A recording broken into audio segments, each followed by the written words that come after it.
Yesu n'umwami. Igice cya 40. Mugira mwumvirize ubutumwa bwiza mushikirizwa na Pastor Jackson Nkeshimana. WhatsApp yiwe ni 76 96 96 96.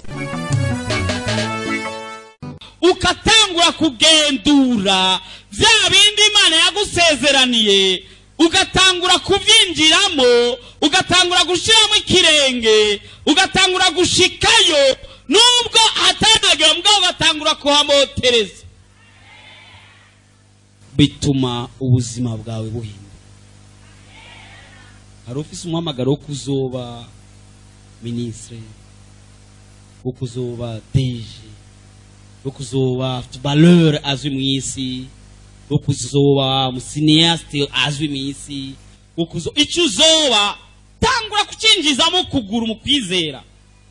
Amen. Tangura kubona ufata ikintu ugifate, utangura kubona ko wagifashe, mu gusenga usenge wagifashe. Sinzi ko birashika umuntu wawe akabagwariye kure, apana kwisumbo ngo Mana musange hariya Imana mirundi, Mana musange hariya. Ni hari iwana. Fata izina ryiwe uryandike ku gapapuro, umubone ko ari kuri ako gapapuro.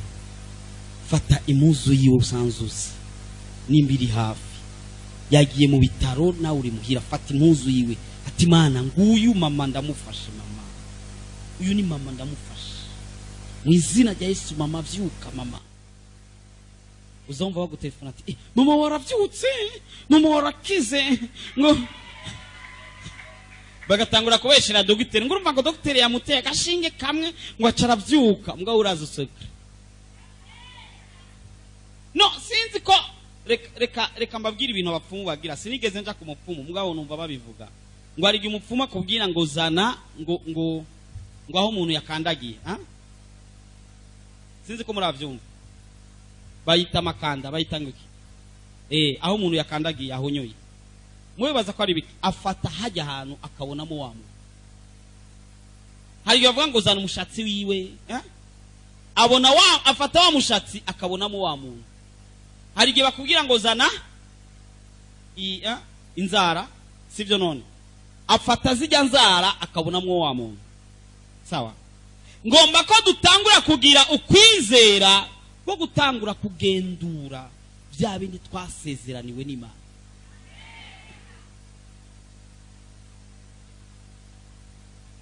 Warukeneye maison en étage, inzu ya étage, tangura kuduga ama escalier, kuduga umanuka. Ati allo, ego ndiko ndaduga kuri escalier, ukimenyereza, ukamenyera nkaya, ukazuraza kuduga ngaha gato gato. Ndiko ndimenyeza kuduga ama escalier. Gomba ko munzu yawe aba ascenseur, tangura kumenyera gufyonda, kaca winjiramo gahora quelques minutes, basuka gafyonda sohoka. Mpapumo yarakeneye imodoka, yagiye gucurisha ikontake y'imbaho, avuga ati Mana iyi ni acte prophétique, ndakoresheje urufunguzo rw'imbaho, zora ndarugendana ndakubwira ko nkeneye imodoka. Tangura kuzumenyera guca kuri alimentation, uzana imikate, nimba utararonka abana wumve ko ushiriye abana imigati. Ngo abana banje barakunda amako pain coupé, bakunda dupe viande, ndabira pe viande ngawe ishushe, abana banje barazikunda cyane. Mumva kumenga ndiko ngabo uzubigerageze. Amen. Uzubigerageze urabe hari Imana iko irakora mu buzima bwacu.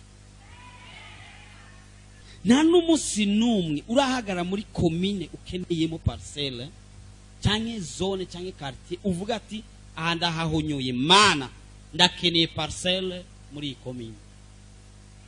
Utangura kuhagendura, utangura kugenda uzunguruka igisagara, ico gisagara ukeneye kurongamo parcelle. cyangwa ugenzure gisagara ugomba kuronkamo umugeni cyangwa umusore. Uyu ni wa mwanya mwiza rero uko tugira dusenge twizere ko Yesu agiza kugira icyo agukoreye. Tubane rero umwanya amasengesho. Mwami Yesu ugira neza kandi uragorotse, ndagushimiye ingene uyu mwene data wamushoboje kumva rino jambo, ni jambo ryamudugije mu kwizera, nawe arafasha ingingo yo kukwizera, yo kwizera ivyo ugiye gukora, kandi arizeye kubijanye na cya kibazo afise kugiye kugira icyo ukoze. Mu izina rya Yesu Kristo Nazarete, Mana mutabare, mugwanirire intambara afise, ingwara n'imitwaro icanye yindi, twishize mu maboko yawe kugira ngo umubere inyishu. Imitwaro iramuremereye kuko arazi ko nawe ari we wavuze ngo nimuze kuri jewe mwese abarushe n'abaremerewe ndabaruhura.